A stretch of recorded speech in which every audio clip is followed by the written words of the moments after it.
When Mastercam first opens up, it should look very similar to my screen here. There's 9 main areas you want to be familiar with.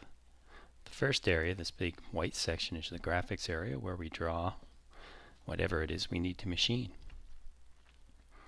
Over on the left side, we have our solids toolbar. We also have the tool paths, operations manager that will pop in and out, or we can pin it out to lock it out. To create a larger graphics area, unpin it, and when you need it, we just hover over it. As long as the focus of our mouse is within the toolpath manager, we'll have it. Take the focus of the mouse away, and the toolpath manager hides.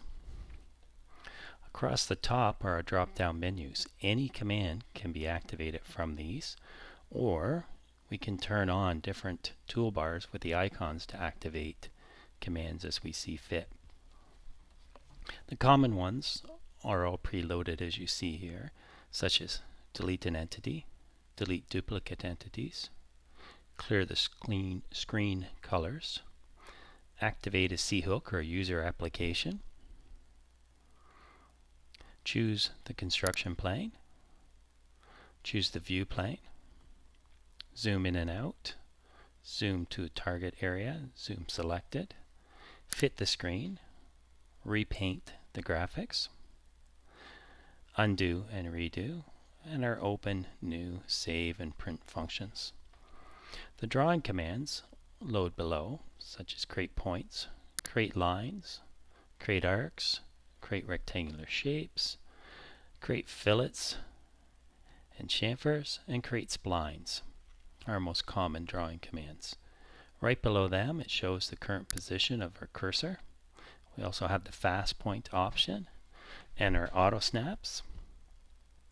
Anytime you see a question mark, it'll open up context-sensitive help to wherever feature is currently active.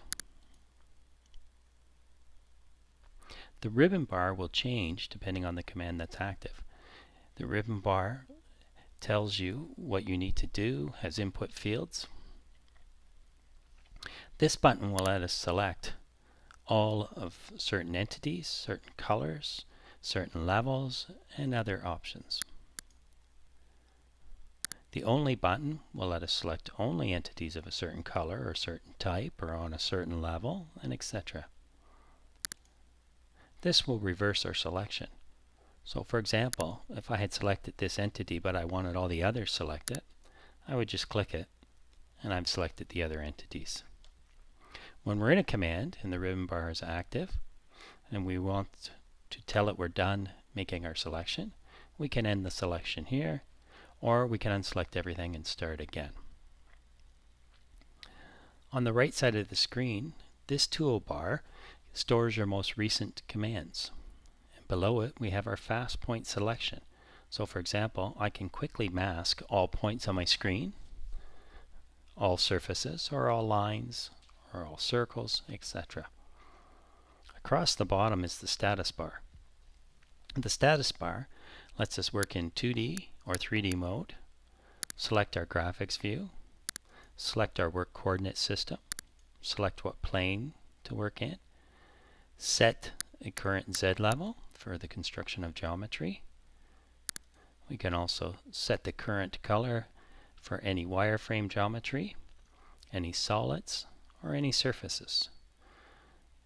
Next is the level manager. It tells us the current level, and if we click on it, we can create new levels, hide levels, turn them on and off. Clicking the attribute buttons will let us set multiple attributes at one, or we can set each attribute one at a time, such as point style, line style, and line thickness. In the lower right hand section of the graphics area, we have our scale. We can also create groups of entities, or we can launch the help for the status bar.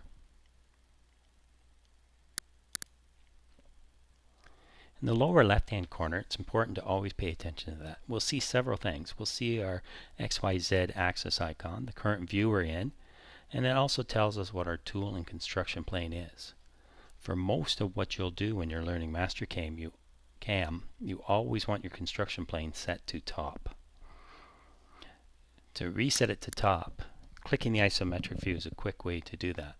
So if I switch to the front construction plane, you'll notice the tool construction plane says front. Before I add a tool path, I need to reset it to the top. So by selecting the isometric view, it's reset.